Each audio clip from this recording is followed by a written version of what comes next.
Vivek, maybe if you could give your thoughts a little bit on this when people come to you, because I think as far as when people come to you, I would I would guess that a lot of times that conversation comes to the type of project that someone might want to look at because they look at the visa bulletin and they might hear, I need to go into just a rural project, or I would only consider an infrastructure project because the category is current. And how does that explanation or the understanding of the visa bulletin lead into the advice that you would give people as it pertains to a project selection? Sure, sure, absolutely. So, there was a time when people used to take 3 to 6 months to one, make an EB-5 decision, and two, make an EB-5 project decision. Unfortunately, we don't have that luxury anymore because we're living off of these monthly visa bulletins, and we don't know when retrogression is going to hit. It, like Rohit rightly said, it's sort of imminent, but it's been imminent for the last 1 year. So as and when we get closer to the end of this fiscal year, September 30th, 2026, I think the likelihood of India and China-born applicants going into retrogression for both rural and HUA is, pretty high. So with that in mind, I think it's more of a reason for people to be even more diligent because now you have a less time to one, make a decision about whether you want to pursue EB-5 or not, less time to decide which particular, immigration lawyer to hire, less time to decide where to invest.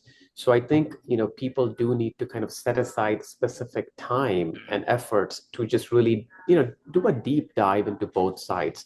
Work with your immigration lawyer, work with your investment advisor to just identify your own priorities, your own preferences, and what's your comfort level, what's your confidence level with these offerings that are out there in the market. Which kind of brings me to the topic you mentioned. A lot of times, yes, the conversation is all about rural versus HUA. And then, of course, now there's a third category, infrastructure, because I know that there's going to be infrastructure offerings in the market very, very soon. So, the thing there is there's speed of green card, then there's safety of capital. We can get both. It's gonna be a little bit of a balancing act. Of course, rural area projects only have maybe a 3 or 4 year long history in EB-5, versus HUA projects have been around for like a dozen plus years, right? So there's more data points, there's more data sets, there's more, history and track records that you can look at to see what works, what doesn't work, the do's and don'ts. Versus rural, there's less, comparables out there, so to say. So I think we just have to be more careful, more cautious, more conservative when we're headed in that direction. But not to say that rural area projects are generally, carry more risk than say an HUA project. HUA projects can have their own set of issues. Rural area projects can have their own set of issues. So I think while a good starting point is, who is my regional center? Who's my regional center partner? Who has sponsored these deals in the past, who has underwritten these deals in the past, what is their underwriting process, what does their track history look like, and then you have to then move on to the project itself, the current borrower, the current developer, the underlying asset class, and that's where really the focus ought to be on the fundamentals of that business, whether it's rural, whether it's HUA. So I don't think it's a good idea to just kind of box yourself into, I'm only going to go into rural or I'm only going to go into HUA. Have an open mind, maybe identify like a top three or a top five, investment options, and then kind of figure out where are you best placed, what is the most suitable option for you given your preferences. And I get it, in all likelihood, rural, whenever there's a queue, that rural queue is going to move faster, but then we just don't know these things. There's a lot of variables out there. There's a lot of calculations and predictions and projections that have been done, that have been wrong in the past, and some of them have been right. So it's a little bit all over the place. So, as they say, it's a jungle out there. And I think if you have the right guidance, you can probably make a very good decision. Uh, in terms of, these visa categories retrogressing, and then again, at the end of the day, which direction do I want to go into? I think pick the safest option, possible. If it happens to be rural, great. If it happens to be infrastructure, great. If it happens to be an HUA, great as well.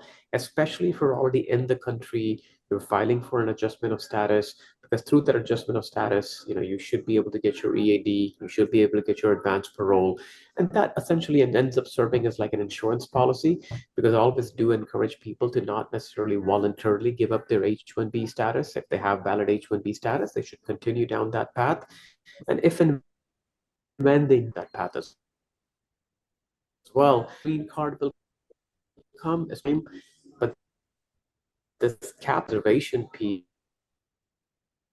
I think, across single person to take a much higher level, with their 800 interest of getting possible at this point in time a marginally fast. Pete, can I throw in a couple of here, please? Yeah, no, absolutely. I think that that was a lot of great insight, Vivek, and I think that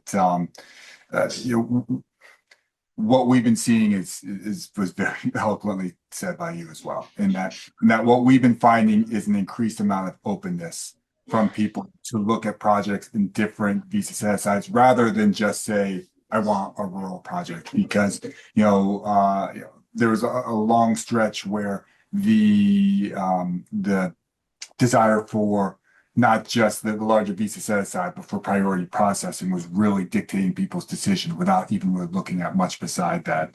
And, an openness to look at high unemployment area projects, and especially the infrastructure set aside now, as you mentioned, that we have a project that's going to be coming soon in that set aside, because there should be because the ability to have that status still be current as well, and the ability to concurrently file really was an important one for people and brought that very important benefit to it.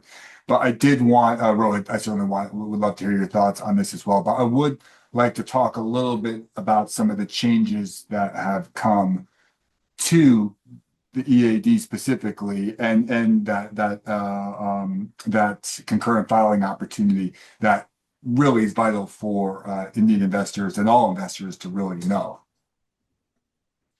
Thank you, Pete. Yes, I wanted to just pick up a couple of things from what Vivek said, because there was a lot of very important information that he shared. And like you've correctly said, this is an information offering session, so to say.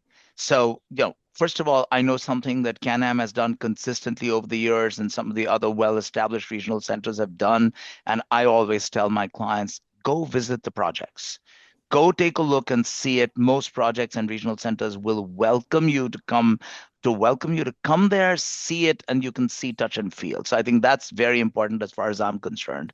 Second, in terms of whether you're getting a quick approval, it's important to remember that there is a gap, sometimes substantial, between getting the 526E approved and getting the adjustment of status approved, or getting the consular processing done, because that itself is impacted by so many variables, such as the visa bulletins, such as a possible backlog, such as staffing, such as resource allocation by the immigration service centers, or backlogs at the consulate. There are a lot of variables. So when people say, oh, I'm going to get my green card in 6 months, I think they need to pause and ask for clarification from their immigration attorneys, who I'm sure should be able to provide that to them. That was a second one. Third one, Vivek talked very correctly about safety and said, what is the safest? And I'd like for the investors to look at 2 points over there. One is safety of getting the green card, which is clearly the most important thing, and that depends on job creation. They should certainly look at that and discuss that with their investment advisor like Vivek, or with you as the regional center. And secondly is, what is the safety of return of capital? We know that the word guarantee does not exist in the EB-5 space, but at the same time, at least consider the possibilities of getting the money back. Like I tell investors, look, projects can fail. The best of them can do not as well as to be expected, but at least look at safety of the green card, and then you can look at safety of getting your capital back. So you do need to look at these things as you make that all important decision. And I know, having attended so many meetings with Vivek, whether in the US, outside the US, that he focuses on both those issues, and we will very often have a complimentary conversation with the client about what they should be looking at. So that is really important.